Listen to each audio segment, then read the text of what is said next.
Hello guys, this is Static Wave and welcome to the Stamina Sorcerer build for the Dragonhold patch. Personally, I think Stamsorc still does pretty well this patch because it has great damage, great survivability and mobility, as well as sustain. Despite the nerfs, I think the class is still one of the best classes for open world PvP. So you can still enjoy this class, but you have to adapt to the changes. For my monster set, I'm using Bloodspawn. I think Bloodspawn is a staple set in many stamina builds. It's such a great set that provides a lot of utility, such as stamina recovery, resistances, and ultimate generation. It has a low proc rate, so it's not overpowered by any means, but when you're fighting outnumbered, it does proc quite often. Troll King is a great monster set to use if you have trouble with healing. It gives passive healing through health recovery, so you can save your resources by not having to cast heals as much.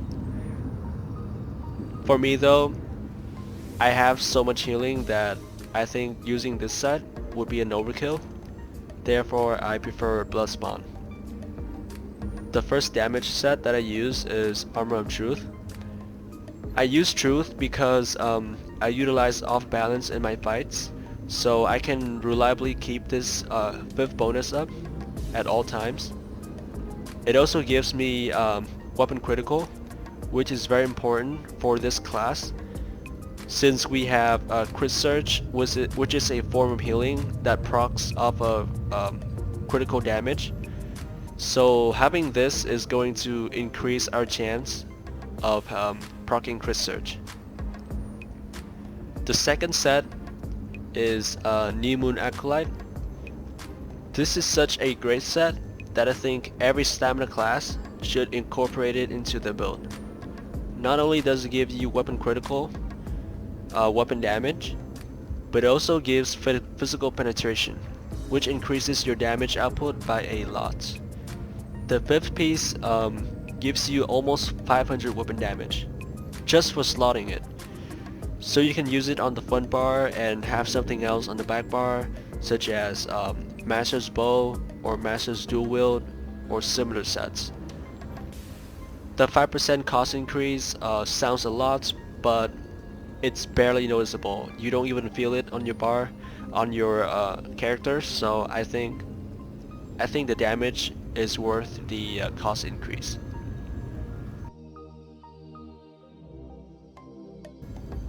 I'm using 5 medium, 2 heavy with 7 prismatic glyphs and 7 impenetrable. For the jewelries I use 2 triunes and 1 robust. The reason I'm using 7 prismatics and 2 triunes is because I'm using the lava foot soup, which does not give me max health. Therefore I have to find other ways to increase my health. I do that by having all prismatic glyphs and 2 triunes, as well as having 14 attribute points into health. This puts me at 25k HP in PvP, which is a comfortable spot for me to be in. If you use other foods such as Artaeum, then you don't need to use Triune. You can use Infuse to maximize your damage. On the Frontbar I have a Nirnhoned Maul. I think Maul is the best trait for PvP right now because it gives you 20% armor penetration.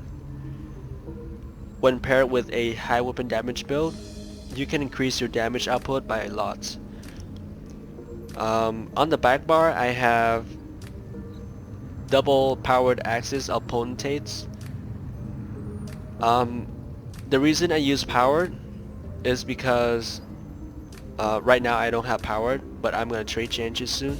The reason I use powered is because I don't have any damage skills on my back bar, so having powered is gonna increase my healing as well as other heals that do not benefit from weapon damage, such as Dark Deal and Crit Surge.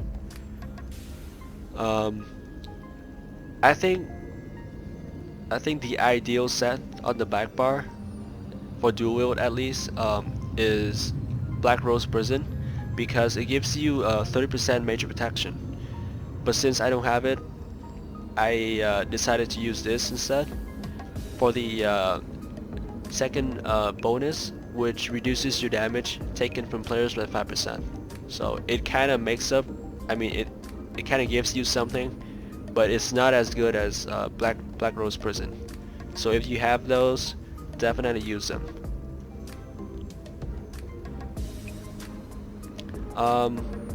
Also, the reason I use double axe is because I use it is because the passive of dual wield, it procs bleed.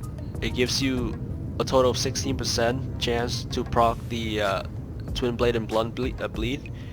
It doesn't do a lot of damage, but it is an extra source of damage to proc your crit surge.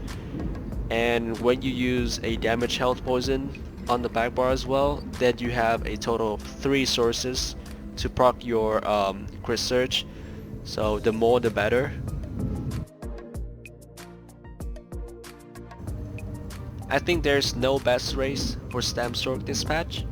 It's honestly up to personal playstyle and preference. For me, I went with Nord because I like the extra resistances that it gives, which suits my playstyle of face tanking people.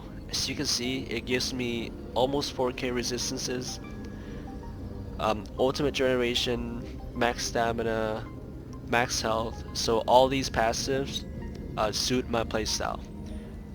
I mean, if you like a hit and run playstyle, you can choose Orc, or if you like a high crit playstyle, you can choose Khajiit. So it's honestly up to your choice. For the Mundus, I use Serpent. Again, this is entirely up to your preference. For me though, I prefer having high recovery, so it helps me a lot during outnumber fights, because I often find myself running out of stam from dodge rolling too much, and dodge rolling it's honestly one of the best ways to mitigate damage. And having a low recovery, it drains your stam pretty fast. So Serpent is gonna help me sustain my stamina better. In duels, I often switch the Serpent to Warrior, because I don't have to, dodge roll as much. You don't have to worry about surviving from multiple people. So the Warrior is gonna help you do more damage in duels. So it's not a fixed choice. You can switch it up depending on the situation. And the food that I use is lava soup, as I've stated. This gives me almost if you factor in like all the major endurances and like the multipliers, it gives you a lot of recovery. On my front bar, I have Crit Surge, Dizzying Swing, Bound Armaments, Rally, Reverse Slice, and Berserker Rage. Crit Surge is such an important skill, healing wise, that I recommend never taking it off our bar. This is for 3 reasons. The first reason is it acts as a second vigor. So if you read the description, it says when you deal critical damage, heals you for 3000 health.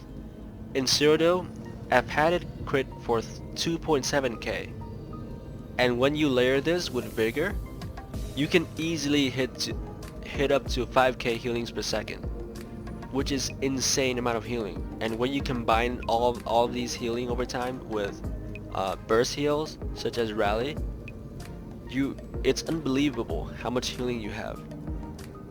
The second reason is it allows you to be offensive while healing at the same time, because it procs off of critical damage. This skill is unique in that aspect, that it allows you to have a better window of offensive compared to other classes. So never, like, always keep this skill up. And sometimes I even I don't even have to cast vigor, and I'll still get heals from this skill. And the more damage you put out, the more players you hit, the more the better chance of proccing crit surge. And it's great in that aspect. The final reason is it has major brutality, so a second source of brutality. It lasts for 33 seconds compared to rally's 20 seconds. So, you know, just in case you forget to cast rally, which I don't recommend, but just in case you don't have rally up, then you can rely on this as your source of brutality. And it also allows you to have brutality. If you don't use rally, then you can have you know, an excess source that way. Our second skill is Dizzying Swing. This is our main spammable. It got nerfed this patch, lost the stun and got some damage reduction, but I still use it solely because of off balance. Off balance is such a great debuff for 3 reasons. The first reason is it gives you so much resources back when you heavy attack an enemy with off balance. 30%, so a great tool to sustain your resources. The second reason is it pairs really well with our Exploiter passive, which increases damage done against off-balance enemies by 10%. The third reason, and the most important reason, the only reason why we even use Dizzy Swing this patch, is of the stun. As you know, we lost the stun from Dizzy Swing, but off-balance can help us replicate old Dizzy Swing easily, if you know how to do it. So with old Dizzy Swing, if you cast it, you can stun people right away. But this patch, you have to do a medium attack right after Dizzy Swing.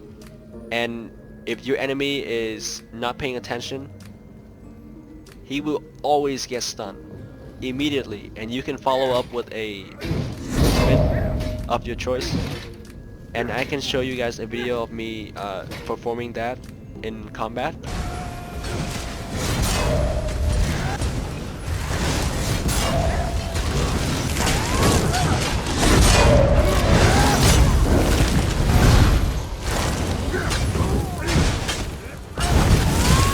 I think, like, this is just my opinion, but I think that aspect of the skill of off balance is what sets the average player from the great player.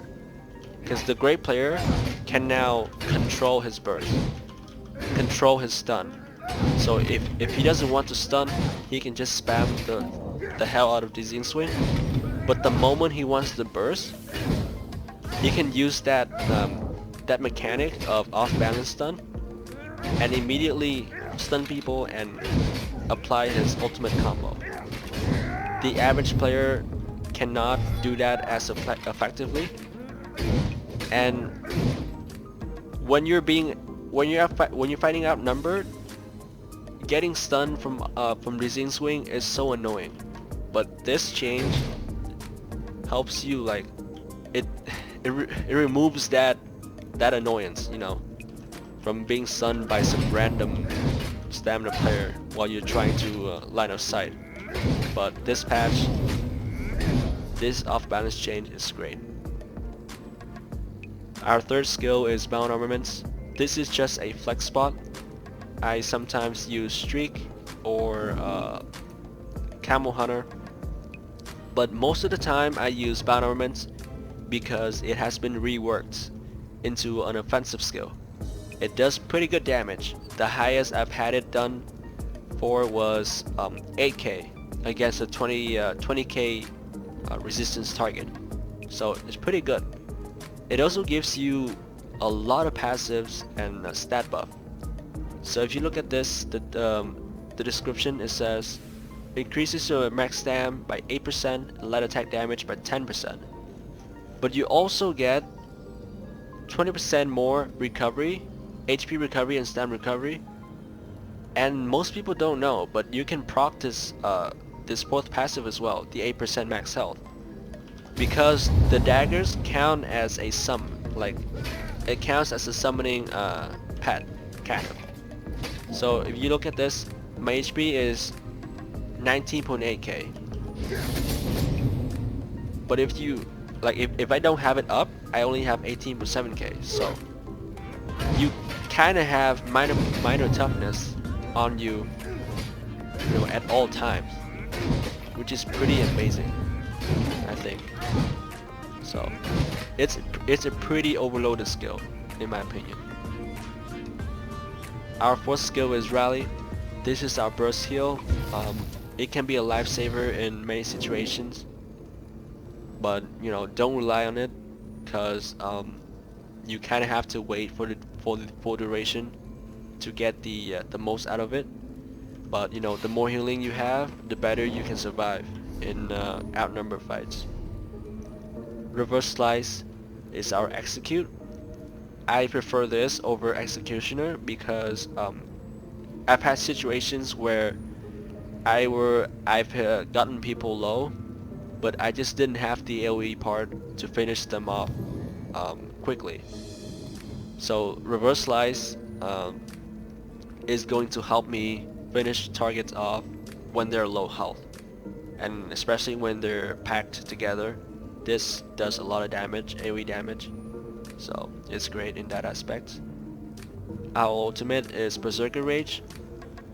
Last patch I used Onslaught, but since that got nerfed, I switched to Berserker Rage. It's great. It gives you a lot of resistance when you hit someone. You can get up to like 60k resistances if you hit someone with 30k resistances. It also gives you 8 seconds of immunity to snares and stuns, and that is the selling point of the skill. When you hit this skill, you have 8 seconds of just doing your thing, spamming the hell out of Dizzy Swing or whatever, and not worrying about being stunned or immobilized or snared. And you can use it defensively as well. You know, when you're being chased by some group, use the skill, force them to heal up, and you have 8 seconds of casting your skills without having to worry about being stunned or being snared.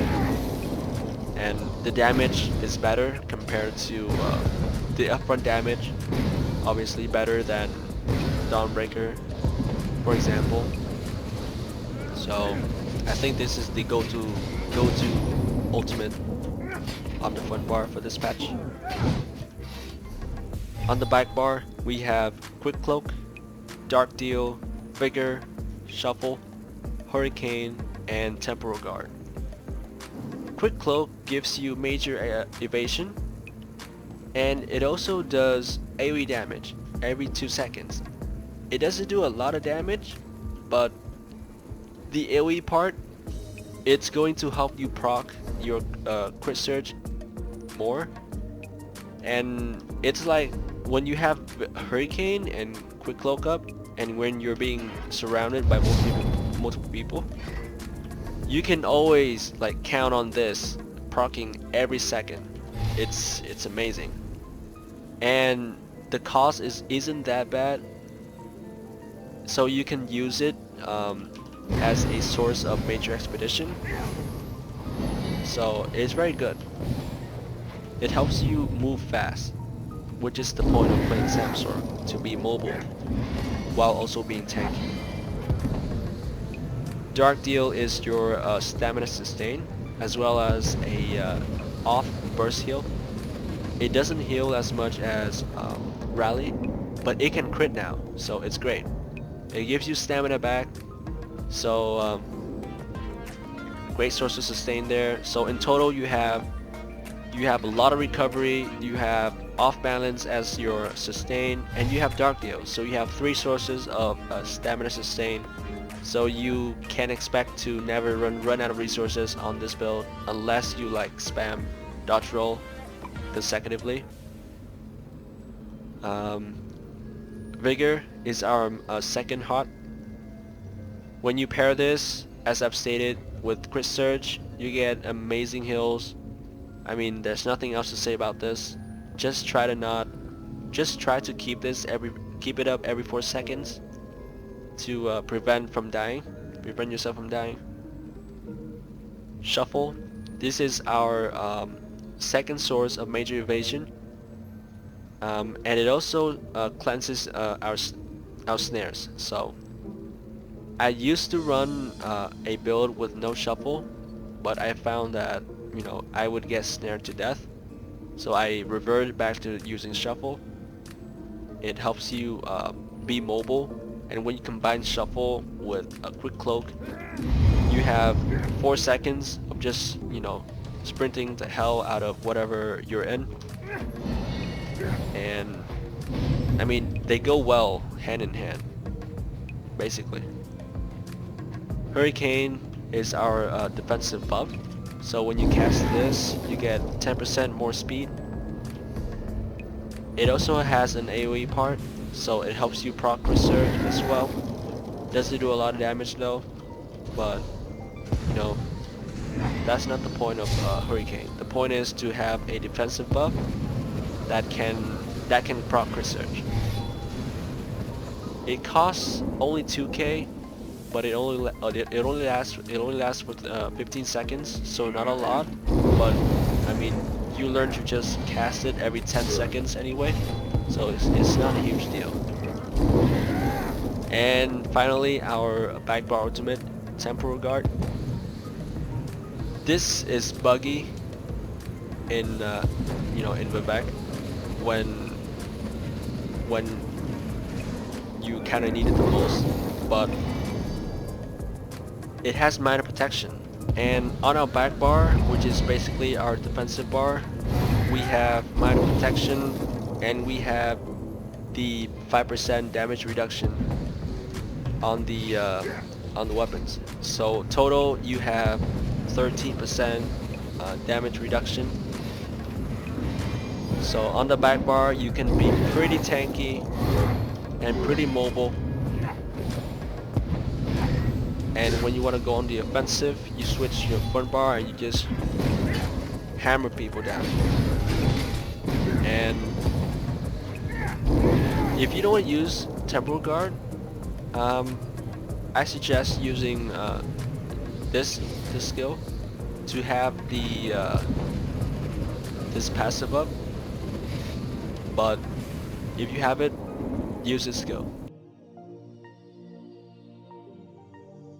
Since we are using Truth, we have 120 points into the Atronach tree. This will proc our Tactician passive by roll dodging. So this pairs really well with the Exploder passive, which increases damage done against off-balance enemies by 10%. So for this build, you need to have 120 points into this tree. But honestly, the rest is up to your preference. So I think you don't have to follow the exact same CP as mine. You do need to follow the same as this one though, but you can allocate the CP to as long as you have 120 points in here. It doesn't matter where you put the points. So I'm gonna go through these quickly. Like go through and you can look at it by pausing the video.